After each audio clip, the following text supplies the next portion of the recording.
Donc, bilan du mois d'avril. Donc, au total, j'arrive à faire 162 points, 112 à l'achat, 49 à la vente. Donc, 35 positions à l'achat, dont là j'ai un ratio d'à peu près 50-50. Là, 50-50, ce qui est assez intéressant, c'est que quand je regarde mon ratio sur 2024, c'est que finalement, mes positions gagnantes sont inférieures à mes positions perdantes et pourtant mon bilan est positif. Ça, c'est l'importance du sizing en fait. Ça, c'est je peux perdre, voilà, je peux perdre plus que je ne gagne, mais si quand je gagne plus, bah, mon ratio est quand même positif. Donc, ça aussi, ça a été une amélioration que j'ai fait petit à petit, c'est de mieux sizer mes positions en fait.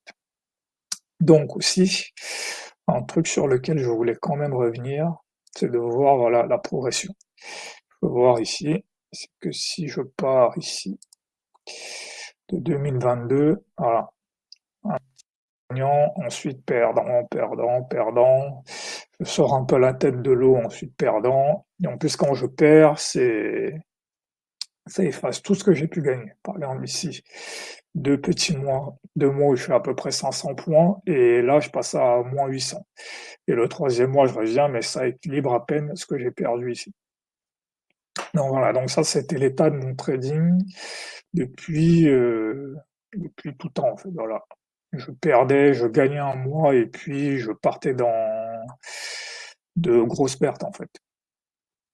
Et là, ce qui a changé depuis décembre 2024, c'est que maintenant, j'arrive, c'est ici le total, maintenant j'arrive déjà à rester constant dans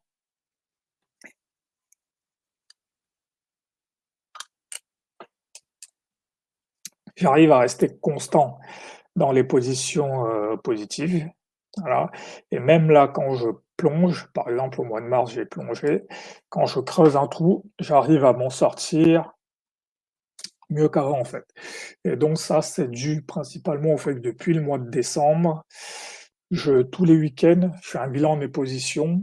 Bon, de toute façon, je vais pas le j'ai noté, donc voilà. Bilan, je continue à travailler sur l'identification, l'exécution et la gestion.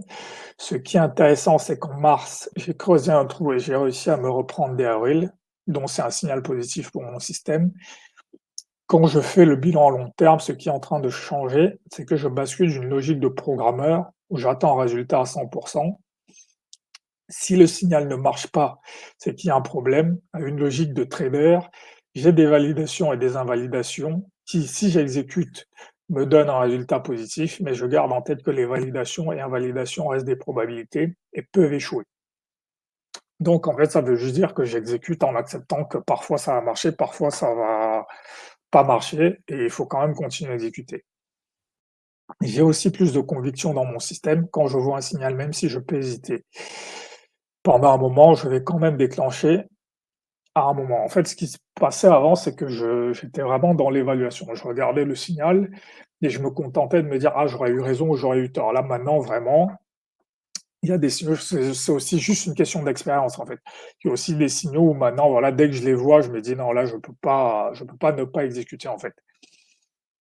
J'ai aussi commencé à catégoriser mes erreurs. Ça permet de voir que c'est les mêmes problèmes qui reviennent souvent et ça permet aussi de trouver une solution. Ça, c'est très intéressant parce qu'en fait, j'avais commencé à faire ça avec mes signaux. Voilà, tous les jours, je mettais ma liste de signaux et ça m'a permis, en fait, au lieu de chercher chaque jour un nouveau signal, ça m'a permis de me rendre compte que c'était toujours les mêmes qui revenaient, en fait. Donc ça m'a permis de stabiliser les choses et donc j'ai commencé à faire simplement la même chose avec, les erreurs, c'est de les catégoriser et donc c'est vraiment important ce truc-là d'écrire les choses en fait, de noter ce qui se passe pour en fait, pour rechercher toujours la même chose en fait. J'avais tendance à toujours vouloir créer de nouveaux trucs. Or là, c'est vraiment une base sur laquelle voilà, ça c'est cette erreur-là, c'est cette erreur-là qui revient, donc il faut que je la corrige en fait.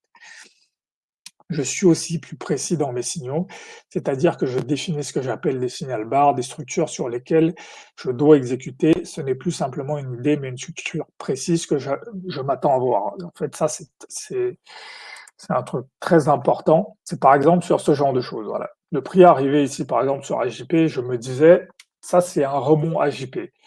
Mais en fait, maintenant, ce que j'ai défini clairement, c'est si la première barre qui essaye de faire le breakout, celle-là, est avalée et qu'il y a réintégration, ça c'est mon signal en fait. J'ai vraiment maintenant des structures claires où je me dis voilà la structure que je m'attends à voir. Donc par exemple ici, et en M5, bah, ça correspond à on est passé en dessous, et à partir du moment où on réintègre à JP, c'est ça mon signal en fait. Et ensuite, voilà, les derniers points, les prochaines étapes, c'est l'optimisation, comment augmenter mon rendement. Bon ça, c'est à long terme, c'est une idée qu'il faut avoir. Augmenter le nombre de positions quand j'ai un signal bar, par exemple ici. Quand j'ai ma signal bar ici, je peux ajouter par exemple ici en M5 ou alors faire plusieurs ajouts en M15, ça c'est une solution.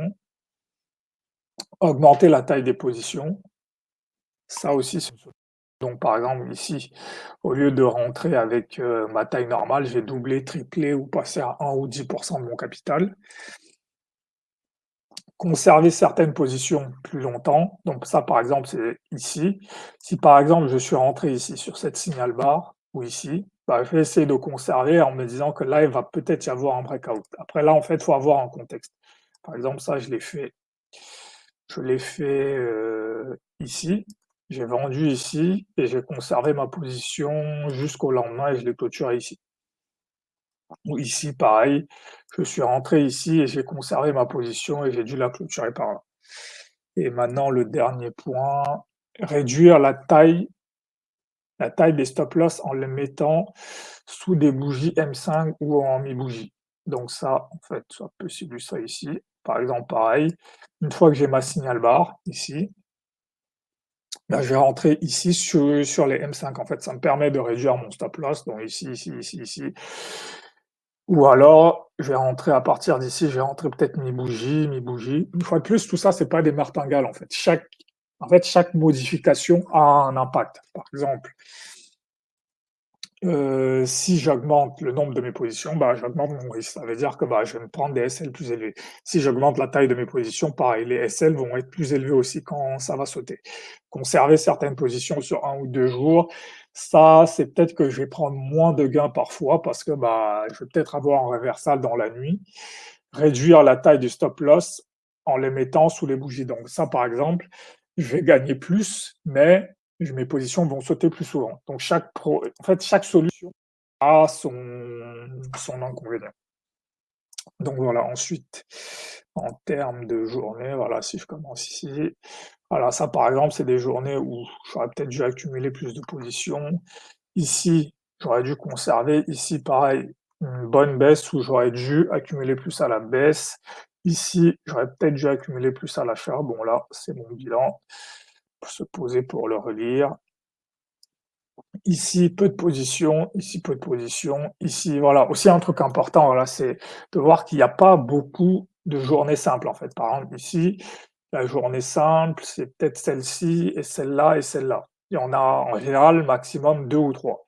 Ici, par exemple, journée simple, celle-là peut-être un peu, mais encore que, peut-être celle-là, voilà, vraiment simple, celle-là, entre les 2. Et donc ces journées-là, il faut vraiment essayer de bien les trader parce que c'est là où il y a le plus de points à prendre, en fait. Il faut vraiment se préparer pour ces journées-là. Donc voilà, ici, très peu de ça, c'est peut-être la journée simple. Ça, c'est une autre journée simple. Celle-là, elle peut être simple aussi, celle-là aussi. Donc voilà, en termes de bilan, voilà, se poser pour lire, ce que j'ai écrit là.